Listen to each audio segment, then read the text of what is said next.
So before I get into this video, and this is the next one in the playlist that I've been doing on different business models, I just want to say thank you. I want to say thank you to all of the new subscribers to this channel, all of the beautiful comments that I've had on various different videos, especially the last one I did that did go a little viral. It was the vlog style one that just talked about kind of the mindset and how YouTube has changed me.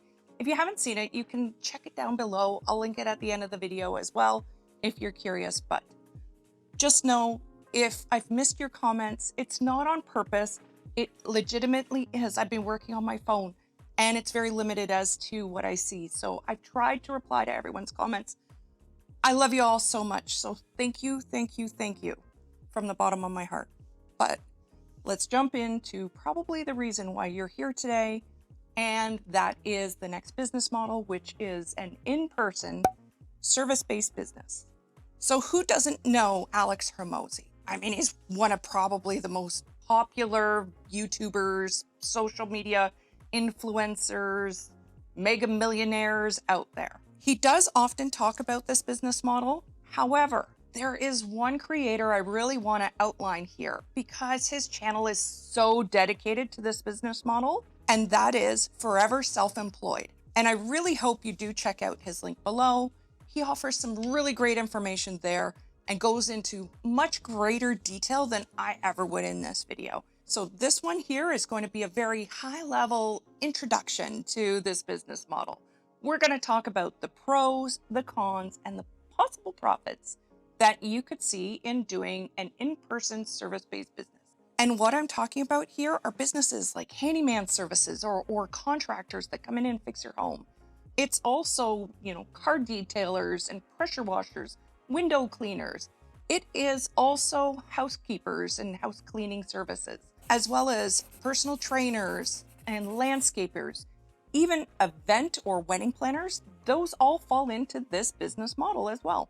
There's something to be said for an in-person service-based business, that one-on-one human connection that you can only get when you are working with somebody more locally based. And I will say my first few businesses were based on this business model.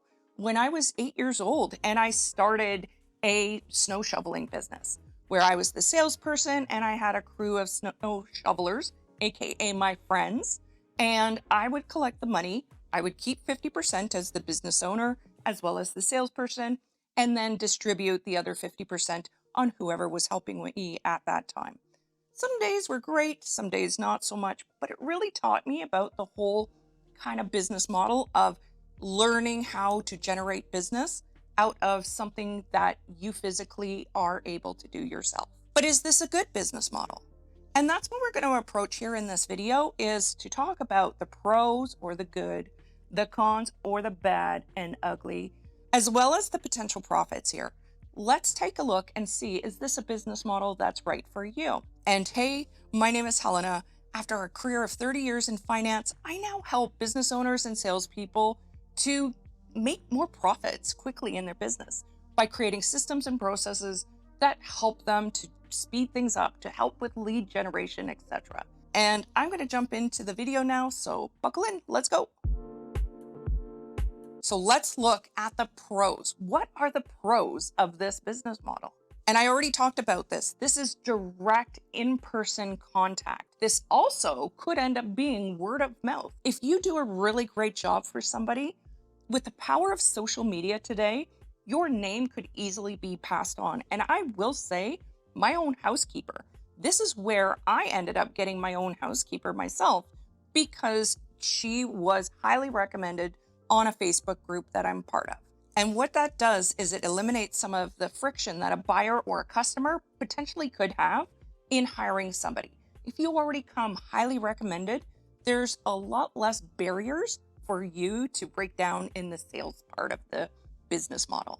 And yes, there is a lot of sales. We're going to talk about that in the next section. But in connecting with people, it really can kind of fill the soul, but then also it can be that kind of word of mouth business marketing model that works really well for you. Also, being locally based, you have a lot less online need, I guess you could say. There's a lot less social media you may have to do.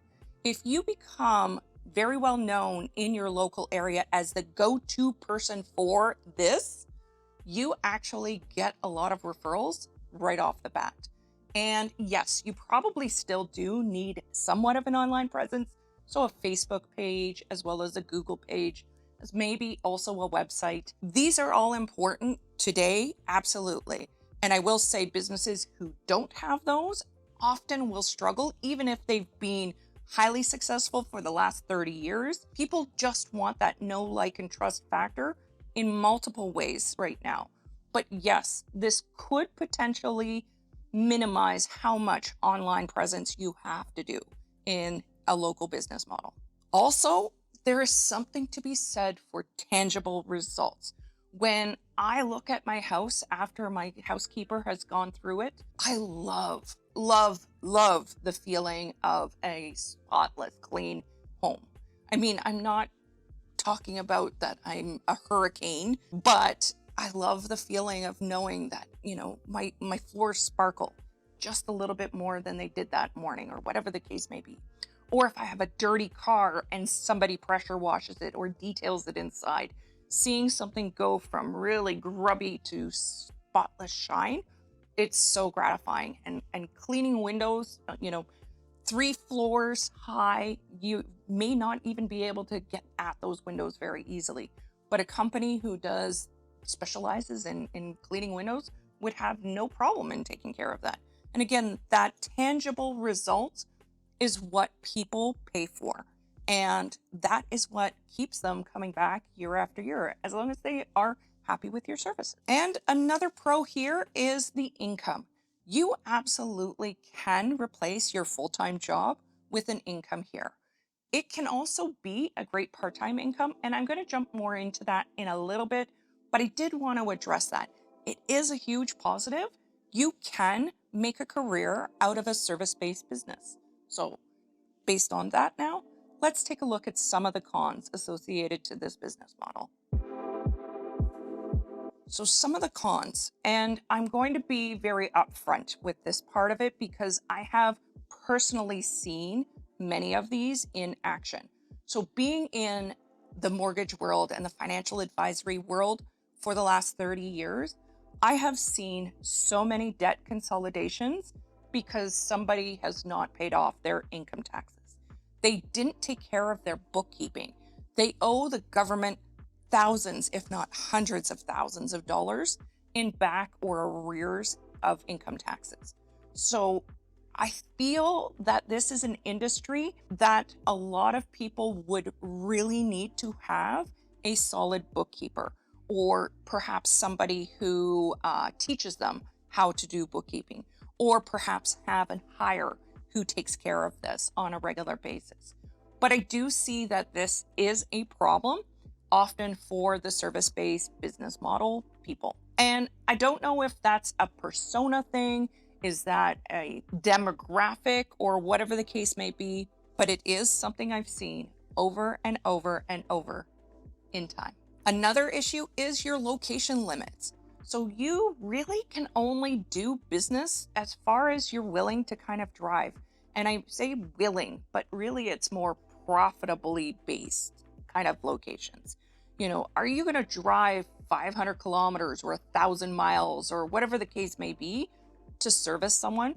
It really would have to be worth the kind of drive or the location for you to be able to do it. So yes, maybe a contractor might be willing to drive 1,000 miles in order to do a job because they can bill for that. However, if you're doing general handyman services, screwing in a light bulb, painting a couple of holes over, that type of thing, is it worth driving 500 kilometers, 500 miles, whatever your preferred measurement is? Is it worth it to drive all that way with the prices of gas of what they are today? Probably not. So again, location really is intrinsic on how much money you are going to potentially make here.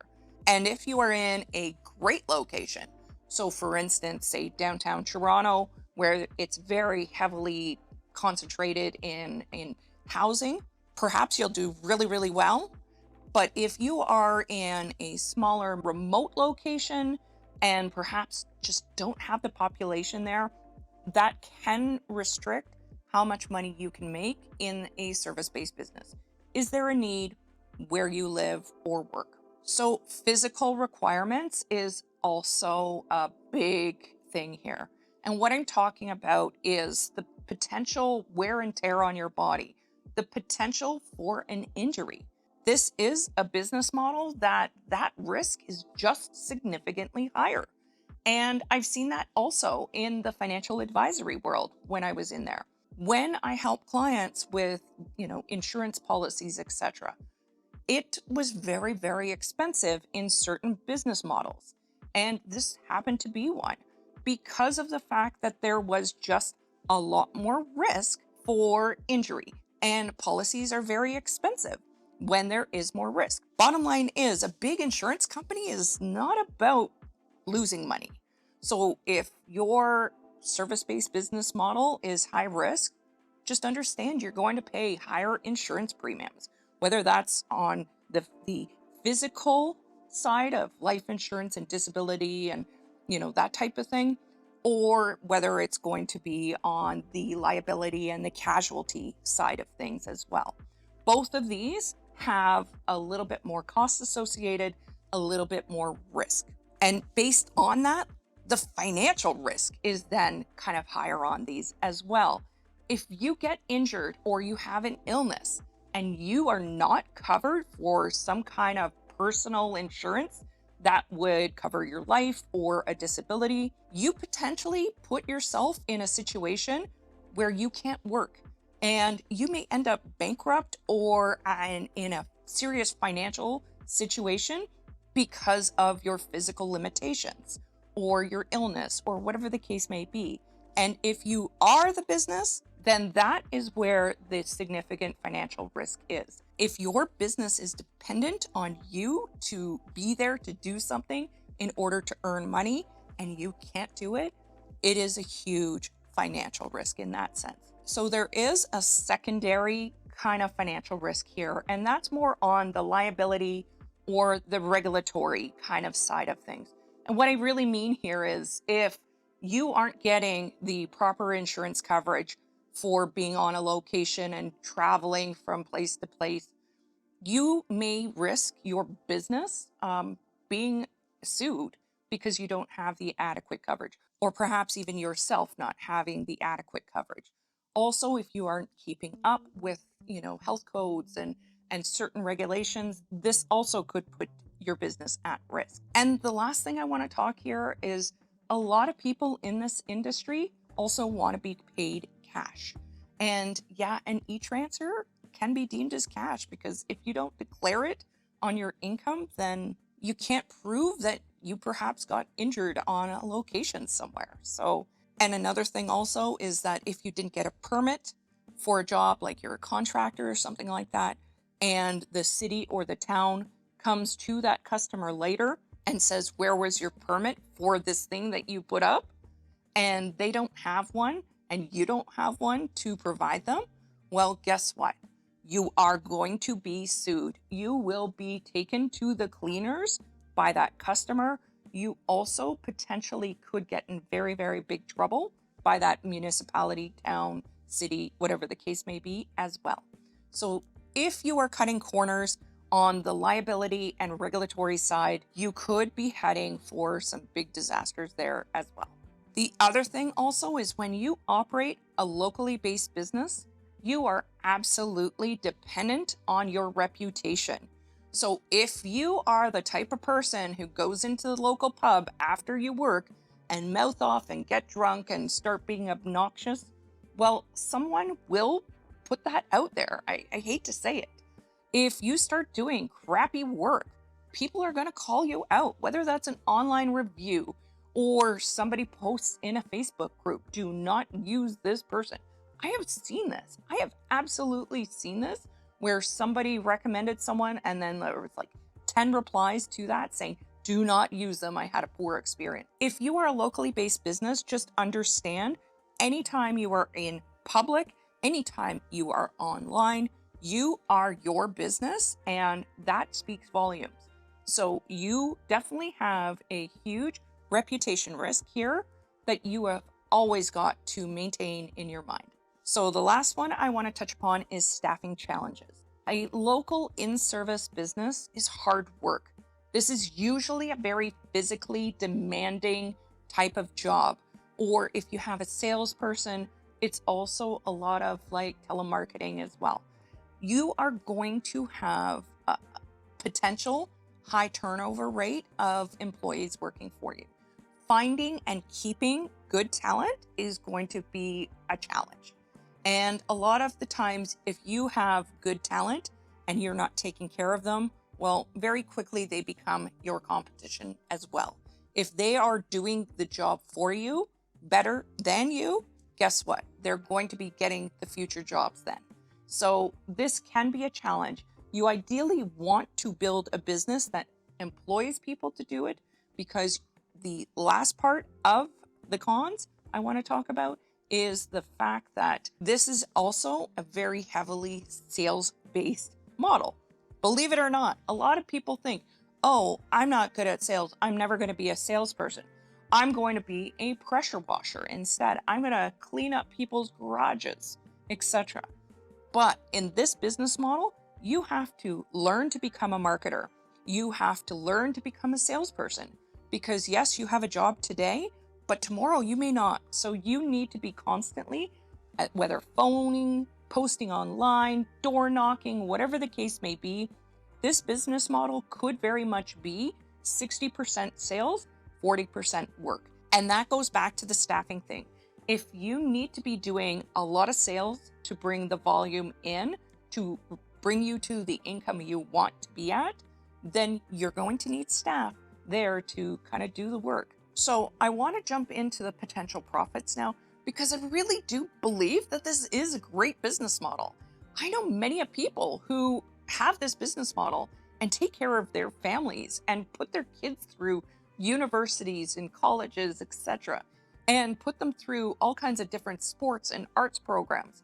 It really is a viable business, and I don't want all of those negative cons to deter somebody from starting this business model, because a lot of those that I did touch upon, they are one-time set it and forget it. Some things, yes, you're going to have to renew or kind of revisit on a regular basis, but things like liability insurance and personal insurance, it's not something that you're going to touch upon all the time. So I don't want some of those cons to be a real negative for you in deterring someone from trying this business model. So let's look at the potential profitability of this in-service business model. All right, startup costs. So depending on the business model that you get into, startup costs could be low or they could be high. A contractor who, for instance, does fencing will have to invest in post hole diggers. That's going to run somebody a pretty good dollar. But somebody who is starting maybe a house cleaning business, you're going to need some mops, a couple of vacuums, and some cleaning products. For the most part, that's going to be a fairly low investment or startup model. The biggest thing here is to meet with a tax professional and or a financial advisor and really set up yourself financially and protect yourself as both the business owner, as the business, and everything personally for yourself as well behind the scenes. Like if you own a home, you want to make sure that if something happens, your house isn't going to be taken because of something that happened in the business. So the startup cost really can be minimal depending on what model you are looking at. So can you do this business part-time? Yes and no. Okay. So doing something like house cleaning part-time while you're working as like a side hustle, probably not so much. Maybe if you're doing business cleaning and evenings and weekends, yes, you could potentially do that as a side hustle. But are you able to do house cleaning during the day while you're doing a full-time job? No. So really, part-time income is on a case-by-case scenario of what you are looking at. So if you're doing car detailing and you work 9 to 5, Yeah, you could do something like that on the weekends for sure.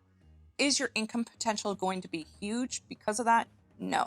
But will it perhaps, put some groceries on the table or have a night out once in a while, that type of thing from that income? For sure. From a part time basis, I would look at this business model if I was a student. I would absolutely say, okay, if I am a university student and I'm home from, say, April until the beginning of September, I can actually have a seasonally based business, something like pressure washing, window cleaning, car detailing, that type of thing. You absolutely could do that as a seasonally based business, part time. Instead of working for someone else, you could be creating an income for yourself as well as some tax advantages as well, because there are advantages for self employment in certain countries from a tax standpoint. At least here in Canada, there is. So, being a business owner as a university student, there may be some advantages there. But what I would recommend is if you are a university or college student and you are taking student loans, just talk to a tax specialist before you start a business, because you want to make sure that your eligibility would not be affected if you became a business owner, even if that is on a seasonal model. So let's look now at the short term kind of potential, 1 to 2 years, 3 years, that type of thing. Is this a business model that is viable? Could you make a decent income that would replace your income today? And absolutely, you could do this. Again, depends on the location, also depends on the service that you're doing. But really, I have seen a lot of service based business models completely replace, if not double, some people's income, even in the short term of 1 to 2 years. This is absolutely something that can be done for people. It just does require some work for you to be able to get in there, do some hustle, get out there, get your name out there, do some marketing, or hire a marketing company like the social media marketing agency I spoke about in a few videos ago. That is a great way that if you don't like to do marketing, hiring someone like that to do it for you, that's kind of a win-win. That way you can focus on servicing versus selling. On a 3 to 5 to long-term strategy here, you can absolutely have a 6 to 7 figure business depending on the model that you do and depending on how you set up your business. So from a house cleaning standpoint, people are thinking, how can you do $1 million business being a house cleaner? Well, what about if you opened a Molly Maid type of business where you employ hundreds, if not thousands of people to run your business for you, to do the in-person cleaning? That's an example of taking a house cleaning service and bringing it to that 7 or even 8 figure business model. And also contracting and landscaping and that type of thing.